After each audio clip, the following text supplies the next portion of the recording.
7h30, 9h, la matinale de Radio Classique avec Guillaume Durand. L'invité du matin.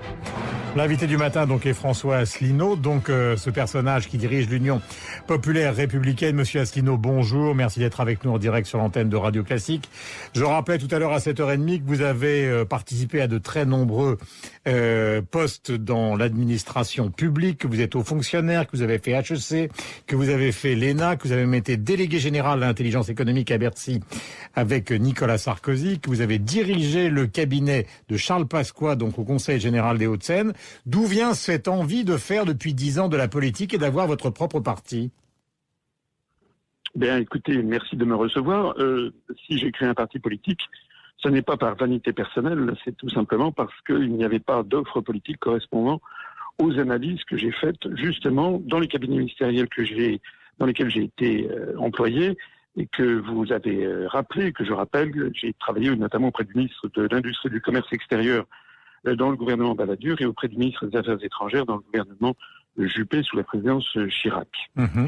Alors, quelles sont les analyses que j'ai faites? Eh bien, j'ai découvert sur place que, en fait, la France n'est pas dirigée par les gens que les Français élisent. Voilà. En réalité, toutes les grandes décisions concernant l'avenir des Français sont prises par trois structures. La Commission européenne à Bruxelles, qui applique les traités européens. La Banque centrale européenne à Francfort, qui fixe la politique monétaire, budgétaire et j'en passe. Enfin, l'OTAN, dont le siège est à Bruxelles, mais qui est dirigé par Washington. Donc, dans tous les domaines, en fait, tous nos grands choix politiques, économiques et sociaux sont déjà fixés par avance.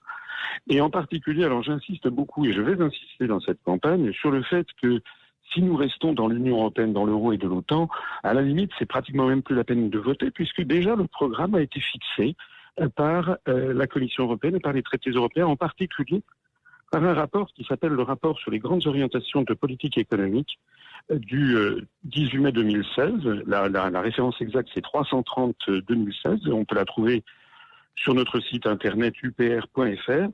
Et vos auditeurs, s'ils découvrent ce document, verront que pour 2017, et bien ça y est, tout a déjà été décidé. Alors, nous devons maintenir la politique de rigueur, nous devons démolir le droit du travail, nous devons ubériser la société, nous devons diminuer les prestations chômage, nous devons diminuer, voire supprimer le SMIC, nous devons nous attaquer à toutes les professions réglementées, c'est-à-dire les avocats, les notaires, les huissiers, les artisans textiles, les pharmaciens, les médecins, les chirurgiens, et j'en passe.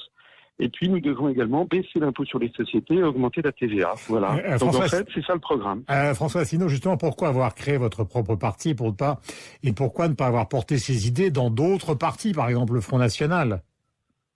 Alors, tout le monde me parle toujours du Front National. Je ferai remarquer que le Front National ne dit pas finalement autre chose que ce que dit M. Mélenchon, qui l'un comme l'autre sont très critiques sur la construction européenne. Mais pourquoi? Pour répondre à votre question, pour deux choses. D'abord, parce que je ne suis pas un extrémiste, ni de droite, ni de gauche. Et vous savez très bien que ce qui fait le fonds de commerce du Front National, c'est d'abord et avant tout un discours en contre l'immigration, etc. Ce qui n'est pas du tout notre cas. Nous nous focalisons sur rendre aux Français leur souveraineté nationale. Et puis il y a une deuxième raison aussi, c'est que ni Mme Le Pen, ni M. Mélenchon, ni M. Dupont-Aignan d'ailleurs, ne proposent jamais ce que je propose moi, c'est-à-dire de sortir de l'Union européenne de façon juridique, sereine.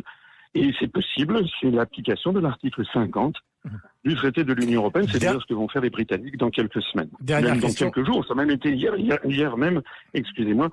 soir, les députés britanniques ont justement voté pour la mise en œuvre de l'article 50. Donc ça n'a strictement rien d'extrémiste. Est-ce que vous considérez, François Asselineau, que vous êtes boycotté par les médias? Ce sera ma dernière question. Est-ce que, par exemple, l'émission du début de la semaine prochaine sur TF1 avec les grands candidats vous scandalise? Écoutez, j'ai eu plus de couverture média depuis 24 heures que j'en ai eu en 10 ans. Je suis d'accord que c'était normal qu'ayant créé un parti qui était encore petit, c'était normal que je n'ai pas une très grande couverture. Mais enfin, aux élections régionales de 2015, on a rassemblé 190 000 électeurs, c'est-à-dire 0,9% des suffrages, et j'avais rien. Si je compare ça avec M. Macron, par exemple, qui lui a eu 0 électeur prouvé, il y a quand même un vrai problème. C'est d'ailleurs complètement contraire à la fois à l'article 4 de la Constitution de la République et aux règles du CSA. Merci mille fois François Asselineau d'avoir été en direct donc, et de vous être présenté et d'avoir présenté donc votre parti, l'Union populaire républicaine. 500 signatures obtenues, candidature donc validée. Je rappelle que la date butoir, c'est vendredi. Il est 7h55, nous avons rendez-vous avec David Barrault pour le décryptage de l'actualité économique. Retrouvez nos analyses, nos propositions, adhérez ou faites un don sur upr.fr. Retrouvez-nous aussi sur Facebook pour partager des idées et participer au direct. Twitter pour suivre les réactions de François Asselineau au jour le jour. YouTube pour ne rater aucune de nos vidéos. Pour nous aider à rétablir la démocratie, poussez-nous, abonnez-vous, partagez.